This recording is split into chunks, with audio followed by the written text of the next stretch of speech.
మనల్ని దెబ్బతీయాలనుకున్నటువంటి వాడికి మనం చెయ్యడ్డు పెట్టో కర్రడ్డు పెట్టినో కాపాడుకోవడం కాదు. అవతలి వాడికి మనల్ని దెబ్బతీయాలంటే భయం పుట్టాలి, వణుకు పుట్టాలి, మన మీదకి రావాలంటే భయపడిపోవాలి. ఆ పరిస్థితి సృష్టించడం అన్నటువంటిది నరేంద్ర మోడీకి మాత్రమే సాధ్యమైనటువంటి అంశం. ఉగ్రవాదం అన్నటువంటి దాని మూలాన్ని కనిపెట్టారు. వాళ్ళకి ఆర్థిక నిధులు వస్తున్నాయి. ఆ ఆర్థిక నిధులు ఎక్కడి నుంచి వస్తున్నాయి? పాకిస్తాన్కి. దానికి ఎక్కడి నుంచి డబ్బులు వస్తున్నాయి? ఇతర దేశాల నుండి. ఎట్లా వస్తున్నాయి? వాళ్ళు మానవతా సాయం పేరుతో ఇస్తున్నారు. దానికి తన మిత్రుడైన ట్రంప్ ద్వారా FATFలోకి తీసుకెళ్లి దానికి రూపాయి పుట్టకుండా చేశారు. అది తొలి దెబ్బ.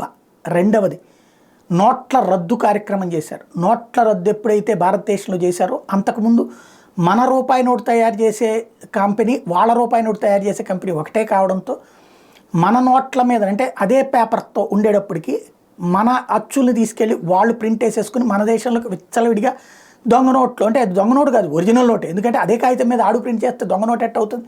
అందుకే వాడు దర్జాగా ఆ డబ్బులు ఇక్కడ చాలామంది చేసుకుని వాటితో విపరీతంగా హీరోయిన్గా బతికేశారు.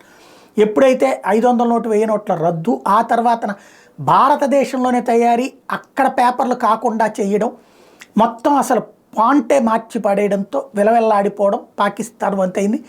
ఆర్థికంగా ఆ రోజు కూరుకుపోయింది, ఈ రోజు వరకు తేరుకోలేకపోయింది. అది మరొక కీలకమైనటువంటి అంశం. అది 2016లో ఉత్తరప్రదేశ్ ఎలక్షన్స్ కంటే ముందే నిర్ణయం తీసుకున్నారు. వాస్తవంగా ఎలక్షన్లు అయిపోతుంది అనుకున్నారు అందరూ, కానీ భారీ విజయం సాధించింది ఆ రోజున బీజేపీ. అంటే తెగించినే చేసుకొచ్చారు.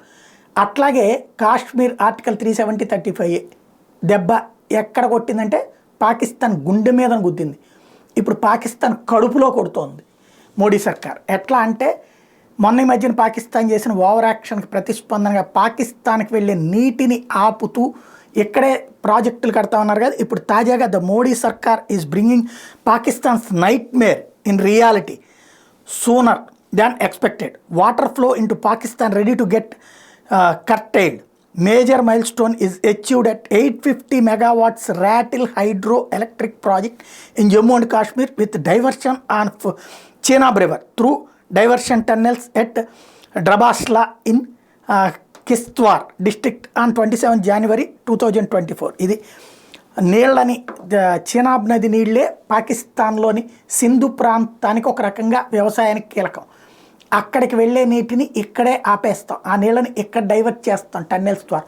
అటు కాశ్మీర్లో పంటలకు ఇస్తాం, రెండో పక్కన పవర్ ప్రొడక్షన్ చేస్తాం 850 మెగావాట్ల పవర్. దానివల్ల 5,500 కోట్ల రూపాయల ఆదాయం వస్తుంది కాశ్మీర్కి. దానికి తోడు పాకిస్తాన్ 40,000 మందికి ఉద్యోగావకాశాలు వస్తాయి.